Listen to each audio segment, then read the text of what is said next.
Aba mga ka-DIY, akala ko ang simple-simple na ng setup na to. Yung naalala nyo na ginawa ko sa huling video is yung Allen 122.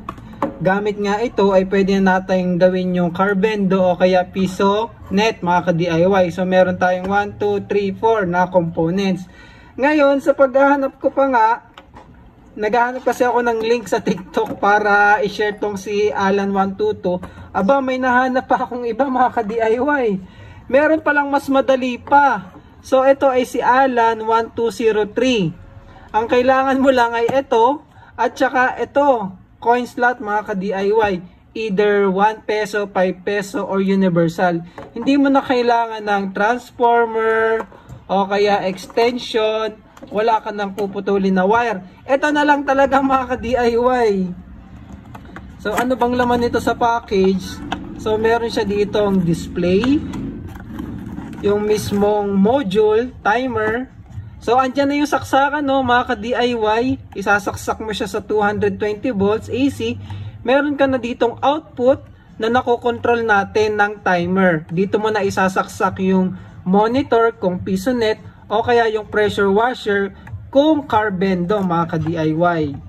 And then syempre kasama yung mga wire at yung power cord at mga tornilyo mga ka-DIY. So sobrang dali lang niya i-set up. Syempre isasaksak natin to sa 220. Dito may label din siya. Andyan yung display, RGB 12 volts. Ito yung ilaw ng PisoNet, yung ganito mga ka-DIY. Dito niya ikakabit yan. Tapos meron na ditong coin slot sa 5 peso at dito naman yung sa piso at universal. Wala lang siyang reset. Pero yung operation, same lang nito nung 1222. So plus minus ka lang A1, A1. Yung pinakita ko na sa inyong adjustment, same na same lang mga ka-DIY. So ikabit natin yung display. Ayan, display. Tapos kuha lang ako ng isang connector dito kasi dalawa to, isang pang universal at saka isang, ito pang universal coin slot, ito naman yung pang piso at saka 5 piso. So i-connect lang natin dito sa sensor niya. Ito kasi yung sensor niya mga ka-DIY eh. And then i-connect na natin to dito. So dito sa 5 pesos slot, halimbawang piso net mga ka-DIY. And then ayan na siya.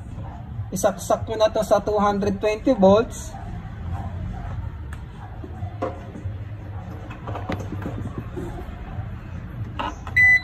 So ayun, nabuhay na siya kagad mga ka-DIY.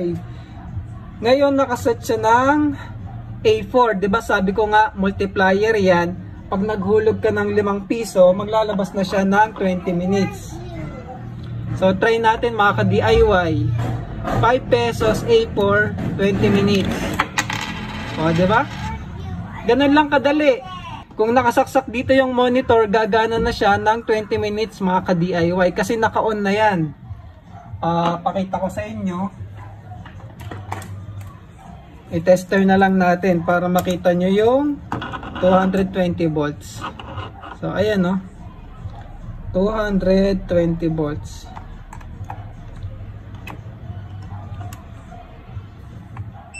So, ayun, meron na siyang output.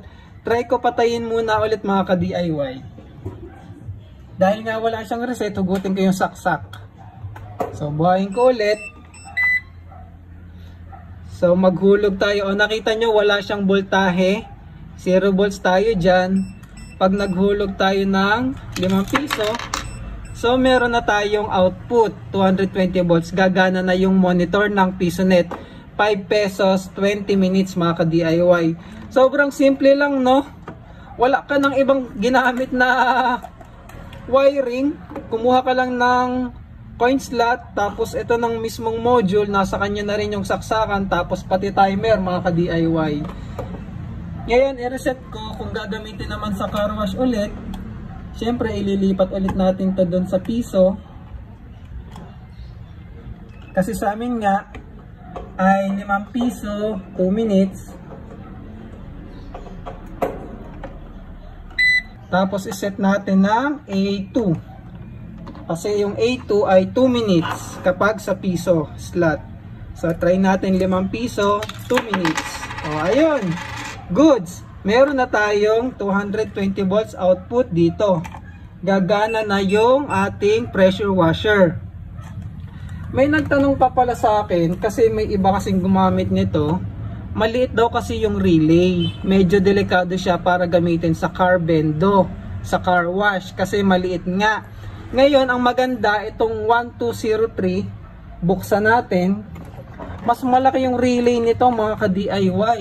So, tanggalin ko muna ha. Ipapakita ko lang sa inyo yung relay nito. Kasi yung dun sa isa, 230 volts, 10 amps. Itong relay nitong isang timer na to na Allen 1203, 230 volts, 30 amps. So hanggang 7,000 watts kaya niya. So kayang-kaya yung pressure washer, hindi na masusunog mga ka-DIY. Kaya ito na lang yung nire-recommend kong gamitin nyo kung gagamitin nyo ito sa car bendo. Ito na lang yung gamitin nyo, wag na yung isang mga ka-DIY. Ayun no. Ito yung relay niya, mas malaki. 30 amps, 250 volts AC. Ito kasing isa na maliit, medyo mas komplikado yung wiring ng konti lang naman. Ito ay nasa 10 amps lang ata ito mga ka-DIY o 15. So ito mas malaki, mas safe gamitin sa motorized na load. Kagaya nga ng pressure washer. So ayun, ito na lang gamitin nyo. Sobrang dali i-setup, di ba? Ikinabit mo lang yung coin slot, isinaksak mo siya sa 220, kinabit mo lang din yung display, at ayun, meron ka ng car wash bendo mga ka-DIY. Sobrang dali lamang. So kung interested kayo gamitin to, check nyo na lang yung link sa video description. Diyan nyo siya mabibili mga ka-DIY kay Alan. So natutuwa lang ako kasi kung ano-ano rin natututunan ko dito sa channel na to no. Kasi yan yung mga future. Kaya ako nahilig sa PisoNet kasi yan yung pinaplano ko dating business. Hindi lang matuloy-tuloy kasi siyempre maraming tayong ginagawa mga ka-DIY. Kaya inaral ko yung pag-PisoNet, yung mga timer. Tapos yung car wash bendo naman, lagi kasi ako naguhugas ng motor. Tsaka baka gawan ko si Papa ng setup sa probinsya. So ganito na lang yun. Kailangan ko na lang ng box. Kasi meron na siyang pressure washer na regalo namin nung birthday niya. Ay nung Christmas, last Christmas. So meron na siyang pressure washer. Isasaksak na lang niya dito yun mga ka-DIY. Tapos maghuhulog na lang ng 5 piso. Gagana na yung pressure washer natin. So isi-set up natin yun sa probinsya. Pag nagawa na, ipapakita ko din sa inyo mga ka-DIY. So ito, box na lang yung kulang. O diba, gumagana na siya. So hintayin natin matapos yung timer para makita nyo na mawawala na yung voltage. Pabilisin ko na lang ito mga ka-DIY ha. Gusto ko lang ipakita sa inyo na mag-o-off yung ating 220 volts dito pag nag-zero na yung timer natin.